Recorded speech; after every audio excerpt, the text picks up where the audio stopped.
Good morning students. आज हम लोग देख रहे हैं क्लास 9th में सेल पहला चैप्टर जो आपका है चैप्टर 5 है साइंस में, लेकिन वो बायो का पहला चैप्टर है। तो उसमें देखिए यहाँ पर कुछ डायग्राम बना हुआ है। यहाँ पर एक हर है तो अपने आप में एक एनिमल या प्लांट है, लेकिन ये है एक यूनिसेलुलर एनिमल या यूनिसेलुलर प्लांट कहा जाएगा।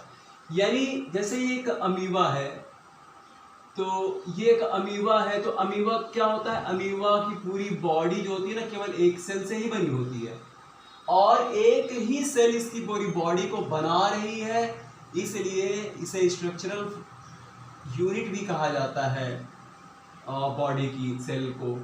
और ये तो अमीबा हो गया, ये अमीबा है। अमीबा यानी देखो इसके पहले क्या हुआ, कैसे कैसे सेल की खोज हुई, इसके बारे में हमने आपको बताया हुआ है। सेल जब खोजी गई तो 1940 में क्या हुआ, 1940 में इलेक्ट्रॉन माइक्रोस्कोप बन गया। 1940 में जब इलेक्ट्रॉन माइक्रोस्कोप बन गया तो इसके पहले तो बहुत सारे साइंटिस्ट आए थे, जैसे सेल थ्योरी दिया था सिलिकन एंड स्वान ने, और उसके बाद एक और साइंटिस्ट में मॉडर्न सेल थ्योरी ने दिया था। पर वर्चो ने बताया कि cell arises from the pre existing cells जो होती हैं एक पहले से बनी सेल से बनती है, इसको उन्होंने ओमनी सेलुला कहा। ओमनीज सेलुला ई सेलुला बोला। ये एक लैटिन वर्ड है, इसका मतलब होता है कि सेल जो बनी है वह प्री एग्जिस्टिंग सेल से बनी है। तो ओमनीज सेलुला ई सेलुला लिया, इसको मॉडर्न सेल थ्योरी कहा जाता है। उसके बाद 1940 में क्या हुआ, 1940 में इलेक्ट्रॉन माइक्रोस्कोप खोजा गया, देन इसको मॉडिफाई किया गया और इलेक्ट्रॉन माइक्रोस्कोप से जब खोज लिया गया तो जो माइक्रो मतलब बहुत छोटे ऑर्गेनिज्म जो थे उनको देखा गया। छोटे ऑर्गेनिज्म का मतलब, माइक्रो ऑर्गेनिज्म का मतलब होता है इतने छोटे जिसे आप अपने नेकेड आई से नहीं देख सकते हो। अब तालाब का एक गंदा पानी, एक ड्रॉप का गंदा पानी आप ले लो, तब आपको उसमें 50 से ज़्यादा आपको अमीबा, इस तरह के अमीबा आपको दिख जाएंगे तालाब के गंदे पानी में। 50 सैकड़ों अमीबा बल्कि आप देख सकते हो। तो लेकिन आप उसके खुली आंखों से नहीं देखा जा सकता, तो ऐसे को कहा जाता है माइक्रोस्कोपिक। मतलब जब 1940 में इलेक्ट्रॉन माइक्रोस्कोप खोजा गया तो ऐसे बहुत से प्लांट और एनिमल की खोज हुई जो केवल सिंगल सेल से ही बने थे, जिसको कहा जाता है यूनिसेलुलर। तो ये देखो, ये एक अमीबा है। अमीबा अपने आप में एक यूनिसेलुलर एनिमल होता है। प्लाज्मा मेम्ब्रेन से ये क्या रहता है, घिरा रहता है, और अंदर एक न्यूक्लियस होता है और साइटोप्लाज्म इसके अंदर भरा रहता है, या प्रोटोप्लाज्म जिसे पर्किंजर ने नाम दिया था, प्रोटोप्लाज्म भरा रहता है।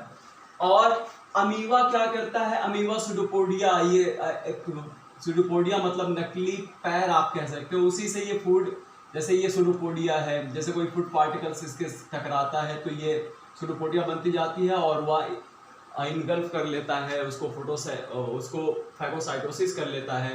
तो ये अमीबा है।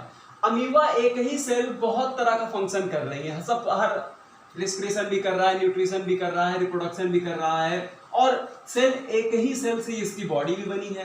तो ये रहा अमीबा का डायग्राम। अमीबा इस तरह से, अमीबा का कोई शेप साइज नहीं होता, ये माइक्रोस्कोपिक होते हैं, इन्हें आप केवल माइक्रोस्कोप से आप देख सकते हो। तो ये तो सिंपल अमीबा है जो आपको तालाब के पानी में मिल जाएगा। कुछ अमीबा होते हैं हमारे अंदर पैरासाइट्स होते हैं, जैसे आपने मलेरिया का नाम सुना है, मलेरिया कहते हैं ना, मलेरिया हो गया। तो मलेरिया भी एक तरह के एक प्रोटोजोआ से होता है, मतलब अमीबा को जिस फाइलम में रखा गया है उसको प्रोटोजोआ कहते हैं। तो अमीबा लाइक ऑर्गेनिज्म से ही एक डिजीज होती है जिसको कहा जाता है मलेरिया। तो मलेरिया, प्लाज्मोडियम उसका नाम है, प्लाज्मोडियम। तो वो भी है। आप डिसेंट्री देखे हो, डिसेंट्री सुने होंगे, जो फीकल मैटर के साथ, स्टूल के साथ में कभी कभी ब्लड आता है, म्यूकस आता है, तो एक इंटरवीवा हिस्टोलिटिका होता है जो डिसेंट्री कॉज करता है, जिसे पेचिस कहा जाता है बोलचाल की भाषा में, या ब्लड आता है स्टूल के साथ में। और उसके बाद इंटरवीवा हिस्टोलिटिका कहा जाता है, वह इस जो लार्ज इंटेस्टाइन होती है कॉलन वाले भाग में जाकर के वह म्यूकस और सब म्यूकस एक लेयर होती है इंटेस्टाइन में, उसको वह तराशना शुरू कर देता है, उसको खाना शुरू कर देता है। तो उसको खाने से क्या होता है, म्यूकस स्टूल के साथ आता है। उसके बाद ब्लड वेसल्स पर वो हमला कर देता है, तो इसीलिए देखो स्टूल के साथ फीकल मैटर के साथ में ब्लड भी आता है, पेट में ऐंठन होती है, दर्द होती है। तो एक हो गया। एक होता है ट्रिपैनोसोमा गैम्बियंस। ट्रिपैनोसोमा गैम्बियंस जो होता है ये स्लीपिंग सिकनेस कॉज करता है। एक मक्खी होती है अफ्रीका में जिसको सीसी फ्लाई कहा जाता है। सीसी फ्लाई जब काटती है तो ट्रिपैनोसोमा गैम्बियंस का इन्फेक्शन लग जाता है। ट्रिपैनोसोमा गैम्बियंस का जब इन्फेक्शन हो जाता है ह्यूमन बीइंग में, यानी इंसानों में, तो इसके जो लार्वा होते हैं ट्रिपैनोसोमा गैम्बियंस के, वो ब्लड से होते हुए ब्रेन में जाते हैं और ब्रेन को डैमेज कर देते हैं। तो उसमें क्या होता है, पेशेंट जो होता है वह 24 घंटे में 20 घंटा 22 घंटा सोता ही रहता है, बेहोशी की हालत में रहता है, ब्रेन उसका डैमेज हो जाता है।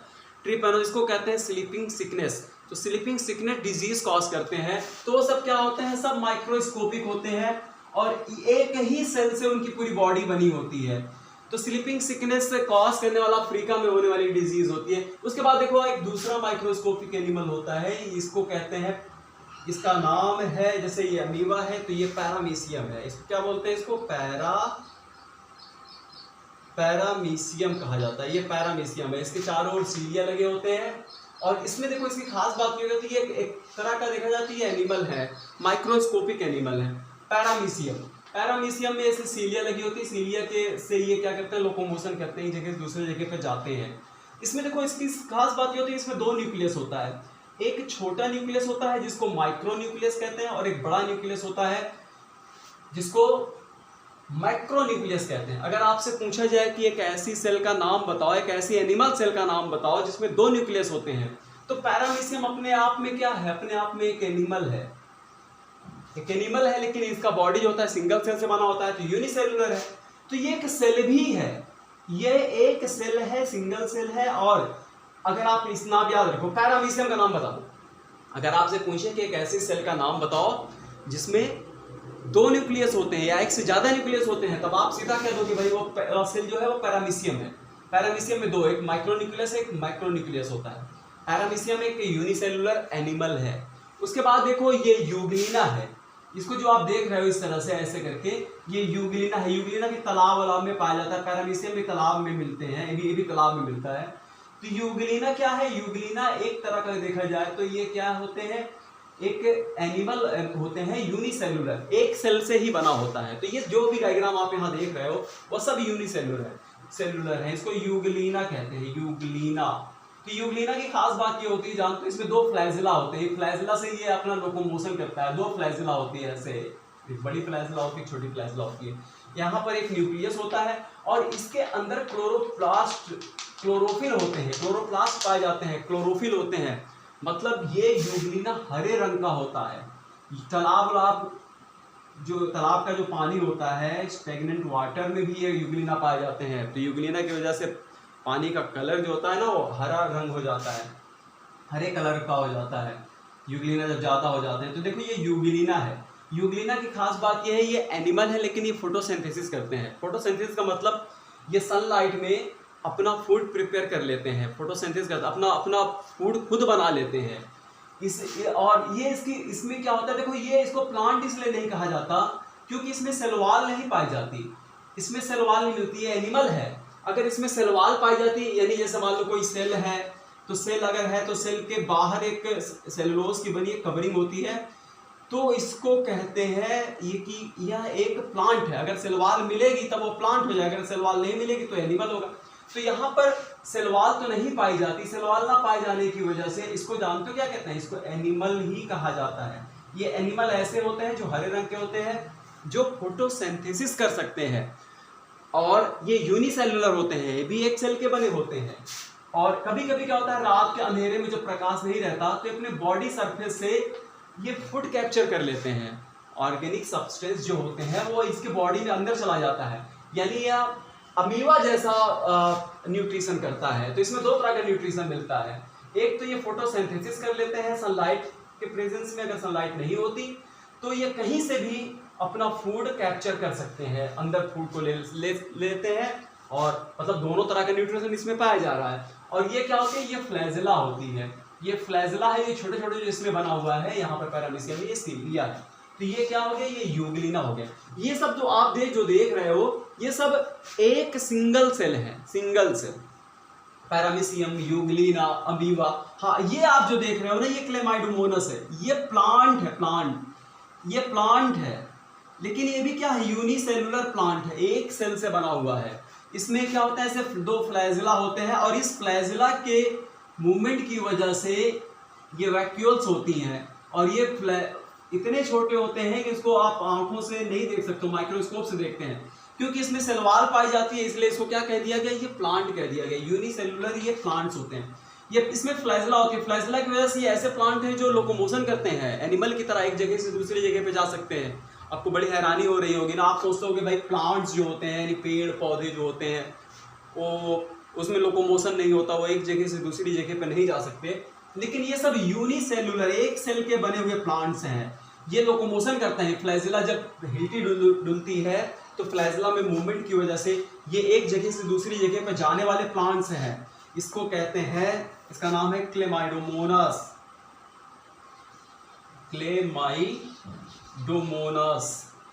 क्लेमाइडोमोनास है ये, ठीक है। ये सिंगल सेल के प्लांट होते हैं, फोटोसिंथेसिस भी करते हैं और ये एक जगह से दूसरी जगह पर जा सकते हैं। अगर आपसे कोई क्वेश्चन पूछ ले कि बताओ एक ऐसे प्लांट्स का नाम बताओ जिनमें जिसमें लोकोमोशन होता है, जो एक जगह से दूसरी जगह जा सकते हैं, तब आप सीधा आप क्लेमाइडोमोनास कह दो। क्लेमाइडोमोनास क्या होता है, एक प्लांट है, क्योंकि इसके बाहर सेल वॉल पाई जा रही है, तो ये प्लांट है। क्लेमाइडोमोनास एक तरह के प्लांट हैं। ये न्यूक्लियस हो गया और इसमें फ्लैजिला की वजह से इसमें मूवमेंट होता है। तो ये ऐसे प्लांट हैं जिनमें लोकोमोशन हो रहा है, एक जगह से दूसरी जगह पे जा सकते हैं। ये बैक्टीरिया का स्ट्रक्चर है, ये बैक्टीरिया है, ये बैक्टीरिया की सेल है। ये भी एक सेल के बने होते हैं और ये भी एक सेल का ही बना होता है। इसमें भी क्या होता है, इसमें भी बैक्टीरिया होते हैं, एक सेल होते हैं, लेकिन इसमें न्यूक्लियस नहीं होता, बल्कि न्यूक्लियर मटेरियल जो होता है वो साइटोप्लाज्म में से बिखरा रहता है। सब में देखो न्यूक्लियस पाया जा रहा है। ये भी क्या है, ये भी एक प्लांट होते हैं, क्योंकि इनकी जो प्लाज्मा मेम्ब्रेन होती है, प्लाज्मा मेम्ब्रेन के बाहर एक सेल वॉल पाई जाती है। तो सेल वॉल पाई जाती है तो ये भी प्लांट है। बैक्टीरिया वही जिससे हमें डिजीज कॉज होती है, जिससे हमें टाइफाइड होता है, कॉलेरा होता है, टेटनस होता है। तो ये सब डिजीज कॉज करने वाले प्लांट्स हैं और इसमें न्यूक्लियस नहीं मिलता, क्योंकि न्यूक्लियर मेम्ब्रेन नहीं होती तो इसको न्यूक्लियाइड कहते हैं। इसका जो न्यूक्लियर मटेरियल होता है वो साइटोप्लाज्म में बिखरा रहता है और इसके अंदर एक गोल सा स्ट्रक्चर पाया जाता है, इसको प्लाज्मिड कहते हैं। आगे जाके प्लाज्मिड के बारे में आपको बहुत डिटेल में पढ़ाया जाएगा। प्लाज्मिड अभी तो आप स्टार्ट कर रहे हो। तो यहाँ डायग्राम, ये बैक्टीरिया का डायग्राम है। बैक्टीरिया भी क्या है, अपने आप में एक प्लांट है। इसमें भी क्या होते हैं, ये फिम्बरी होते हैं। इससे बैक्टीरिया हवा में उड़ सकता है, पानी में भी ये एक जगह से दूसरी जगह जा सकता है। तो ये सब जो मेरा यहाँ जो डायग्राम हमने आपको बताया हुआ है, ये माइक्रोस्कोपिक वर्ल्ड के एनिमल्स और प्लांट्स हैं। मतलब इतने छोटे एनिमल्स हैं कि ये एनिमल्स को आप नेकेड आई से नहीं देख सकते हो, आपको इनको देखने के लिए माइक्रोस्कोप की जरूरत पड़ती है। और सब सिंगल सेल हैं। क्या है ये सब सिंगल सेल हैं। तो सिंगल सेल वाले को कहा जाता है यूनिसेलुलर एनिमल। तो 1940 में जब इलेक्ट्रॉन माइक्रोस्कोप खोजा गया तो ऐसे बहुत सारे यूनिसेलुलर एनिमल्स की खोज हुई। तो ये देखो, ये एक ही सेल होती है जो अपना सारा फंक्शन को परफॉर्म कर रही है। और दूसरी चीज होता है, एक आप एनसीईआरटी के अगर आप बुक पढ़ोगे तो इसमें ये सब नाम आपको मिलेगा।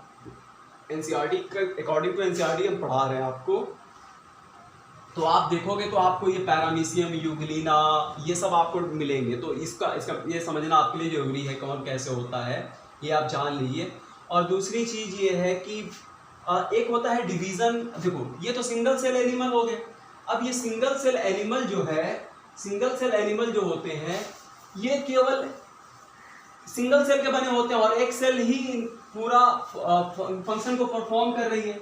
तो देखो, अब मल्टी सेलुलर एनिमल क्या होते हैं, जैसे हम लोग मल्टी सेलुलर एनिमल हैं।